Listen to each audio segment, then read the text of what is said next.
저는 올해 47살, 결혼한 지 22년이 된 평범한 주부입니다. 그런데 지난달 시어머니가 돌아가신 후 알게 된 사실 하나가 제 인생을 완전히 뒤바꿔 놓았어요. 시어머니가 남기신 유산이 12억 원이었거든요. 처음 은행에서 그 이야기를 들었을 때 저는 귀를 의심했습니다. 평생 콩나물 시들었다고 아까워하시고 전기료 아끼려고 여름에도 선풍기 대신 부채질하시던 그 어머니가요. 반찬통 하나라도 아까워서 몇 번씩 씻어 재활용하시던 분이 어떻게 그런 거액의 돈을 가지고 계셨을까요? 그날 밤 저는 잠을 이룰 수가 없었어요. 22년 동안 함께 살면서 저는 시어머니에 대해 정말 아무것도 몰랐구나 하는 생각이 들었거든요. 아니, 솔직히 말하면 알려고 하지도 않았던 것 같아요. 시어머니는 항상 같은 옷만 입으셨어요. 검은색 바지에 흰색 블라우스, 그것도 10년도 넘게 입으신 옷들이었죠. 새 옷을 사드리려고 하면 이 옷도 멀쩡한데 왜 돈을 낭비하느냐며 펄쩍 뛰셨어요. 마트에 갈 때도 할인 스티커 붙은 것만 골라 담으시고 유통기한 하루 이틀 남은 반찬들을 사서는 이거면 충분하다고 하셨죠. 저는 그런 어머니가 답답했어요. 우리 형편이 그렇게 어렵지도 않은데 왜 그렇게까지 아껴야 하는지 이해할 수 없었거든요. 남편도 어머니의 그런 모습을 보며 자주 한숨을 쉬곤 했어요.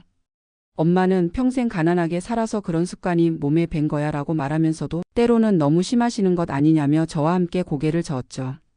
그런데 12억이라니요? 이 돈이 대체 어디서 나온 걸까요? 저는 시어머니와의 첫 만남부터 차근차근 떠올려 보기 시작했습니다. 그때가 23년 전이었어요. 남편과 사귀기 시작한 지 1년 정도 되었을 때 처음으로 집에 인사를 드리러 갔었죠. 그때 시어머니는 52살이셨는데 지금 생각해보니 나이에 비해 참 젊어 보이셨어요. 키도 크시고 자세도 반듯하셨거든요. 하지만 첫인상은 그리 좋지 않았어요. 제가 들고 간 선물을 받아보시면서 이런 비싼 걸 왜 사왔느냐, 돈 아깝다고 하시는 거예요. 그것도 제 앞에서 대놓고요. 남편이 당황해서 엄마, 그러시면 안 되죠 라고 했지만 시어머니는 사실을 말한 건데 뭐가 잘못이냐며 태연하셨어요. 그 순간 저는 이 집안은 나와 안 맞겠구나 생각했어요. 결혼 준비를 할 때도 그랬어요. 예단이나 예물을 정할 때마다 시어머니는 요즘 애들은 너무 사치스럽다며 핀잔을 주셨어요. 웨딩드레스도 한번 입을 옷에 그 돈을 쓰느냐며 혀를 찼죠. 결혼식 당일에도 시어머니는 평상시와 똑같은 옷을 입고 오셨어요. 다른 어머니들은 모두 한복이나 정장을 차려입고 오셨는데 시어머니만 평범한 검은색 바지에 흰 블라우스셨죠. 저희 어머니가 혹시 옷을 새로 준비하지 못하셨나 하며 걱정하실 정도였어요. 신혼집도 전세로 얻었는데 시어머니는 왜 이렇게 넓은 집을 얻었느냐, 신혼부부가 뭘 그리 넓은 데서 살겠느냐고 하셨어요. 20평짜리 아파트였는데도 말이에요. 결혼 초기에는 정말 많이 부딪혔어요. 특히 생활비 문제에서요. 시어머니는 제가 장을 보고 오면 영수증을 일일이 확인하셨어요. 이 양파가 왜 이렇게 비싸느냐, 옆 가게에서는 더 싸게 파는 데라며 잔소리를 하시는 거예요. 전기료 고지서를 보시면서는 이번 달은 지난달보다 2,000원이 많이 나왔다며 따지셨고요. 심지어 화장지 사용량까지 체크하셨어요. 너무 많이 쓴다, 한 장으로도 충분하다면서요.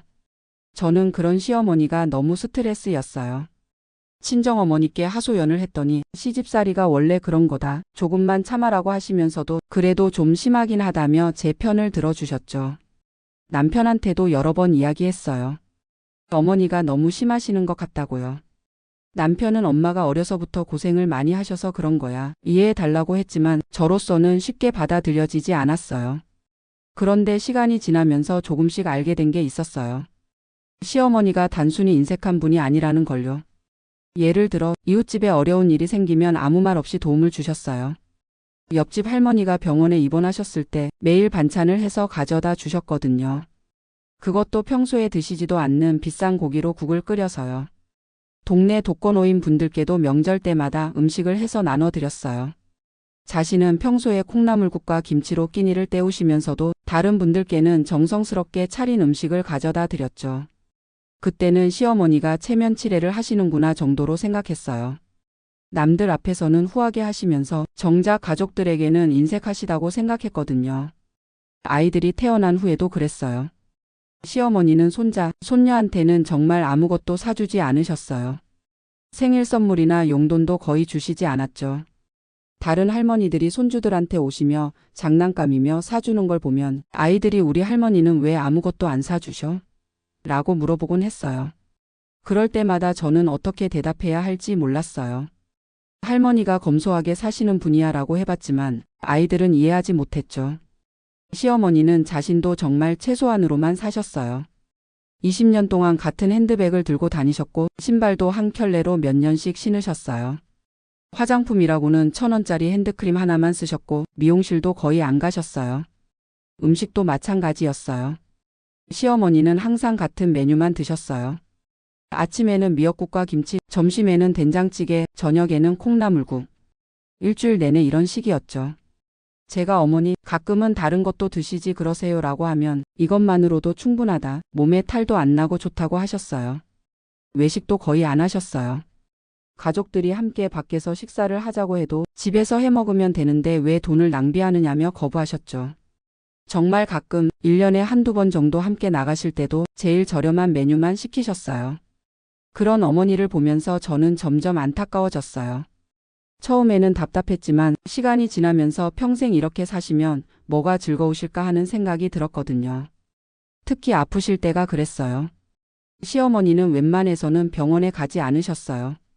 감기에 걸리셔도 며칠 지나면 낫는다며 버티셨고 몸이 아프시다고 해도 나이가 들면 이런 게 당연하다고 하셨죠. 한 번은 넘어지셔서 다리를 다치셨는데도 괜찮다, 파스만 붙이면 된다며 병원 가는 걸 거부하셨어요. 남편이 억지로 모시고 가서야 엑스레이를 찍었는데 다행히 큰 이상은 없었지만요. 저는 그런 시어머니를 보면서 자주 생각했어요. 도대체 무엇을 위해 이렇게 사시는 걸까? 이렇게 아끼고 모아서 뭘 하시려는 걸까? 남편에게 물어봐도 모른다고 했어요. 시아버지가 일찍 돌아가신 후로 시어머니는 혼자 아들을 키우셨는데 그때부터 계속 이런 식으로 사셨다고 했죠.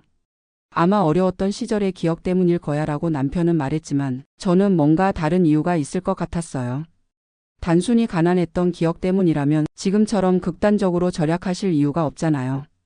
그런데 몇 년 전부터 시어머니께서 조금씩 달라지기 시작하셨어요. 처음에는 건강이 나빠지시는 것 같았어요. 자주 피곤해하시고 식욕도 없어지셨거든요. 병원에 가시라고 해도 여전히 거부하셨지만 예전보다는 기운이 없어 보이셨어요. 그리고 가끔씩 이상한 행동을 하셨어요. 갑자기 옛날 이야기를 꺼내신다거나 돌아가신 시아버지 이야기를 하시면서 눈물을 흘리신다거나 특히 기억에 남는 건 어느 날 저한테 미안하다고 하신 적이 있었어요. 갑자기 제 손을 잡으시면서 그동안 너한테 너무 매정하게 했다. 미안하다고 하시는 거예요. 저는 너무 당황스러웠어요. 시어머니가 그런 말씀을 하신 적이 한 번도 없었거든요. 무슨 말씀이세요? 그런 일 없었어요 라고 했지만 시어머니는 계속 미안하다고 하셨어요. 그날 밤 시어머니 방에서 뭔가를 뒤지시는 소리가 들렸어요. 궁금해서 살짝 보니 옛날 사진들을 꺼내서 보고 계셨어요. 젊은 시절 시아버지와 찍은 사진들이었죠. 그 모습이 왠지 슬퍼 보였어요. 평소에는 감정을 잘 드러내지 않으시던 분이 혼자 있을 때는 그렇게 쓸쓸해 보이시다니. 그 후로 시어머니는 자주 과거 이야기를 하셨어요. 남편이 어렸을 때 이야기, 시아버지와의 추억들, 혼자 아이를 키우며 겪었던 어려움들. 내 아버지가 살아계셨다면 우리 집안이 이렇게 되지는 않았을 텐데라고 하시면서 한숨을 깊게 쉬셨어요. 저는 그제야 알았어요. 시어머니가 왜 그렇게 살아오셨는지를. 남편 혼자 키우면서 느꼈을 불안감, 언제 또 어려운 일이 생길지 모른다는 두려움. 그래서 최대한 아끼고 모아두셨던 거구나. 하지만 여전히 의문이었어요. 그렇다고 해서 12억이라는 돈이 모일 수 있을까요? 아무리 절약해도 그 정도 금액이 쌓이려면 어떤 특별한 수입원이 있어야 하는 거 아닌가요? 시어머니가 돌아가시기 전 마지막 몇 달 동안 저는 그분의 일상을 더 자세히 관찰했어요. 혹시 제가 모르는 뭔가가 있을까 해서요. 시어머니는 매일 아침 일찍 일어나셔서 산책을 나가셨어요. 1시간 정도 동네를 한 바퀴 도시고 오셨죠. 그리고 집에 와서 간단히 아침을 드시고 텔레비전을 보거나 신문을 읽으며 시간을 보내셨어요. 오후에는 가끔 동네 은행에 가셨어요. 저는 단순히 용돈을 찾으시는 줄 알았는데 나중에 생각해보니 그 횟수가 좀 많았어요. 일주일에 2~3번은 은행을 가셨거든요. 그리고 가끔씩 모르는 사람들이 집에 찾아왔어요. 정장을 입은 남자분들이었는데 시어머니와 뭔가 진지한 이야기를 나누고 가셨어요. 저는 혹시 보험이나 적금 관련 상담을 받으시는 건가 했어요. 시어머니가 돌아가신 건 갑작스러웠어요. 아침에 평상시처럼 산책을 나가셨다가 길에서 쓰러지신 거예요. 지나가던 분이 구급차를 불러주셨지만 병원에 도착했을 때는 이미 늦었어요. 장례식을 치르면서도 저는 실감이 나지 않았어요. 22년 동안 함께 살았던 분이 이렇게 갑자기 떠나시다니. 그것도 마지막에 미안하다고 하신 말씀을 제대로 답해 드리지도 못한 채로. 장례식 다음 날 시어머니 방을 정리하면서 여러 가지를 발견했어요. 먼저 옛날 사진들이 정말 많이 나왔어요. 젊은 시절 시아버지와 찍은 사진, 남편이 어렸을 때 사진들. 그 사진들을 정성스럽게 앨범에 정리해 두셨더라고요. 그리고 일기장도 있었어요. 수십 년 동안 쓰신 일기들이었는데 읽어보니 거의 매일 가계부 형식으로 쓰셨더라고요. 하루에 쓴 돈, 절약한 돈, 앞으로의 계획들.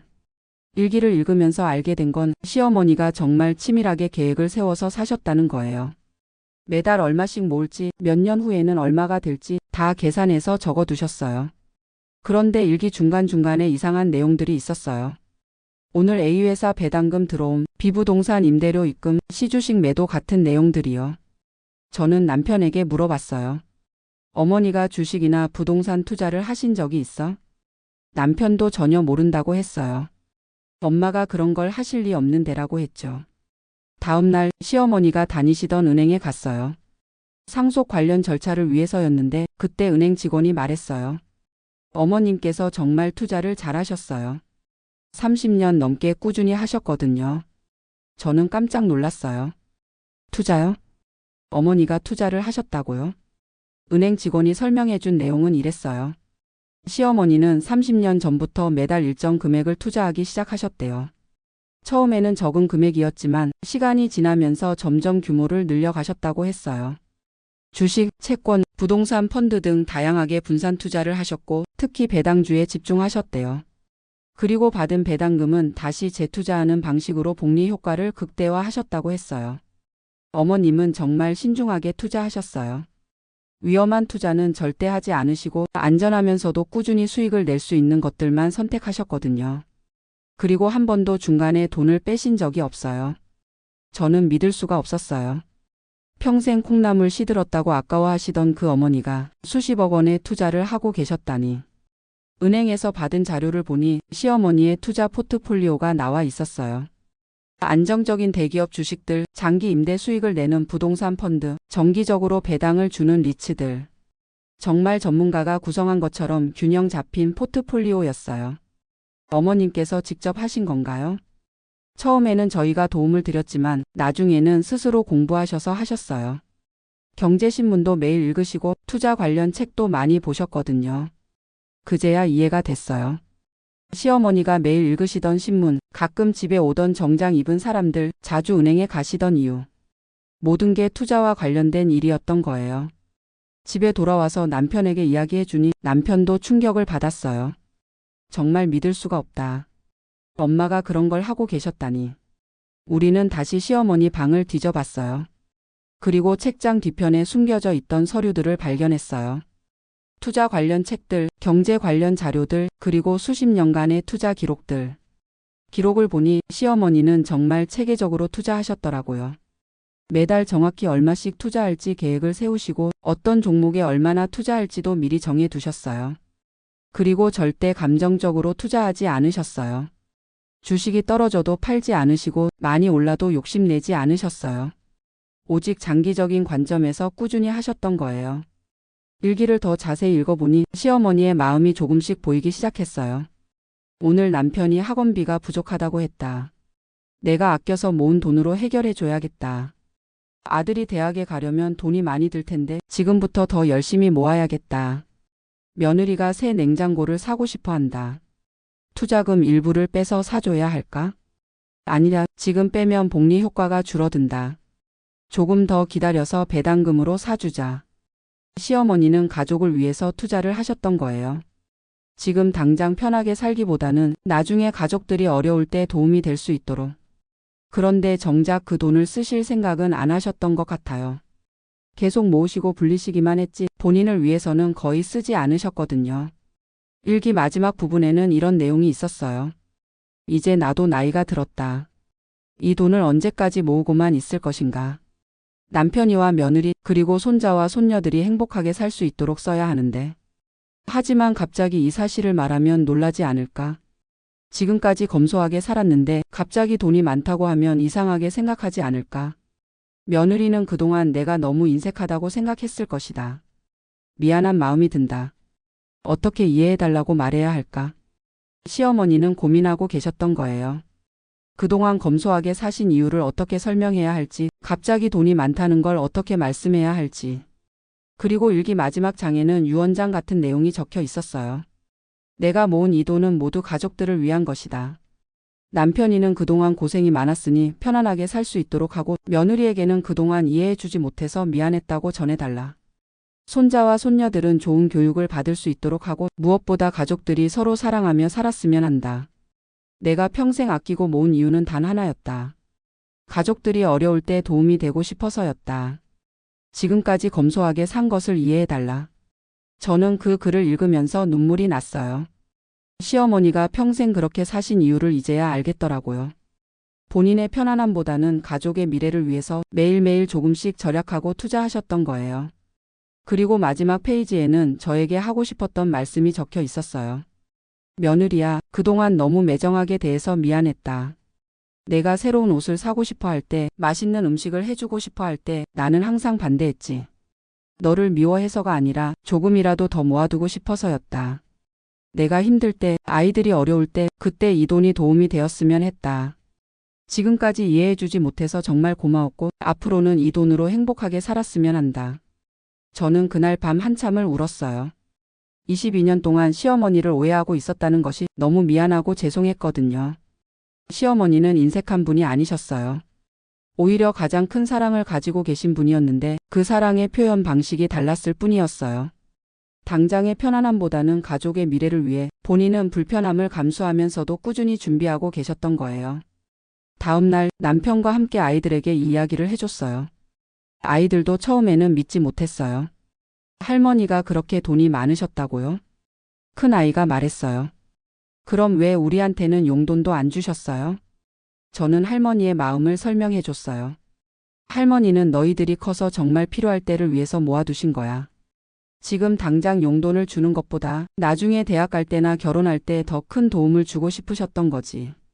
둘째가 물었어요. 그럼 할머니는 평생 맛있는 것도 못 드시고 예쁜 옷도 못 입으시고 사신 거예요?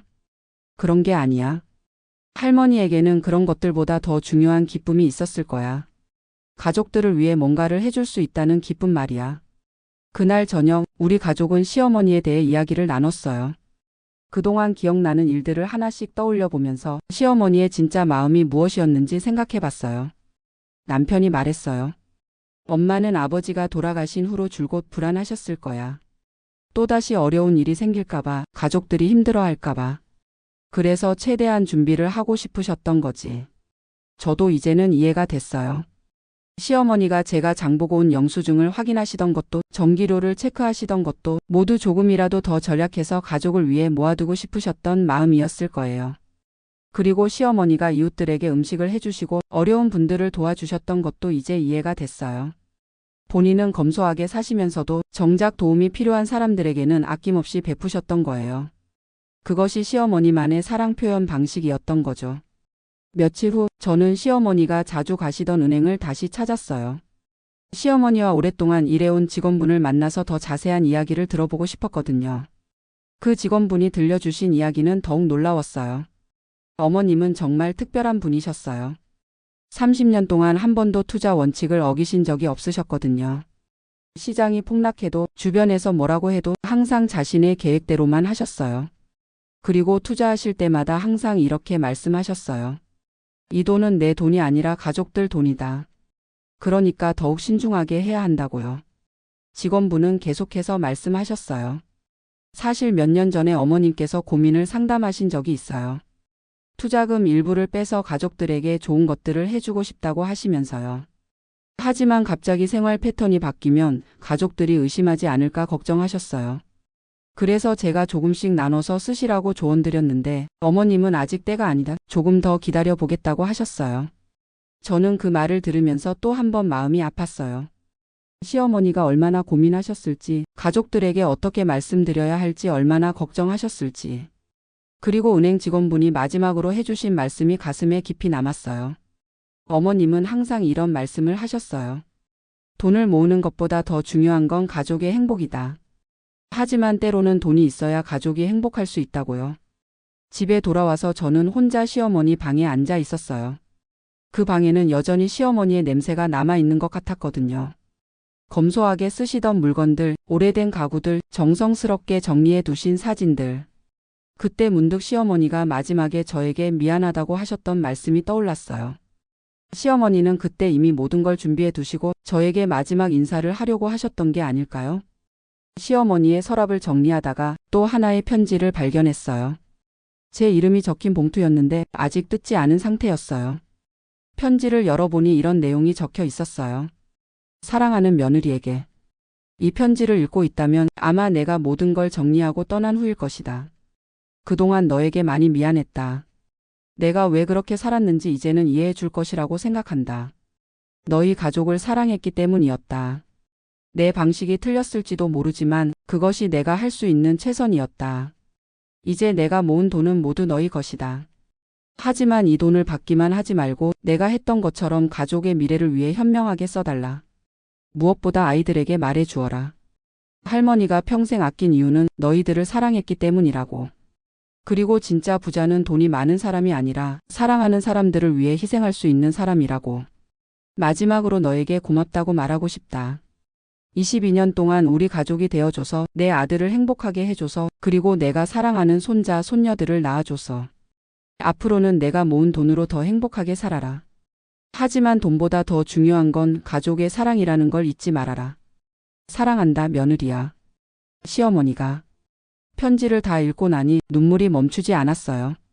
시어머니가 평생 저에게 해주고 싶었던 말이 이것이었구나. 그런데 저는 그동안 시어머니의 마음을 전혀 몰랐던 거예요. 그날 밤 남편과 함께 앞으로 어떻게 살아갈지 이야기했어요. 시어머니가 남겨주신 소중한 유산을 정말로 가족의 행복을 위해 써야겠다고 다짐했어요. 우선 아이들 교육비는 걱정하지 않아도 될 것 같았어요.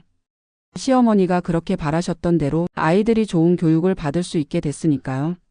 그리고 우리도 이제는 조금 더 여유 있게 살 수 있을 것 같았어요. 하지만 시어머니의 가르침을 잊지 않으려고 해요. 돈이 있다고 해서 함부로 쓰지 않고 정말 의미 있는 곳에 현명하게 쓰려고요. 며칠 전에는 아이들과 함께 시어머니 산소에 다녀왔어요. 아이들에게 할머니의 진짜 마음을 다시 한번 설명해주고 감사의 마음을 전했어요. 큰 아이가 말했어요. 할머니, 이제 할머니가 왜 그렇게 사셨는지 알 것 같아요. 저도 나중에 할머니처럼 가족을 위해 뭔가 할 수 있는 사람이 될게요. 둘째도 말했어요. 할머니, 그동안 용돈 안 주신다고 서운해했는데 미안해요. 할머니가 저희를 얼마나 사랑하셨는지 이제 알겠어요. 저도 시어머니께 말씀드렸어요. 어머니, 그동안 어머니의 마음을 몰라서 죄송했어요. 이제라도 이해하게 되어서 다행이에요. 어머니가 남겨주신 사랑과 지혜를 잊지 않고 가족과 함께 행복하게 살아갈게요. 이제 저는 시어머니를 다르게 기억해요. 인색하고 까다로운 분이 아니라 가족을 위해 평생을 희생하신 위대한 분으로요. 그분의 검소한 생활 하나하나가 모두 가족을 향한 사랑의 표현이었다는 걸 이제는 알아요.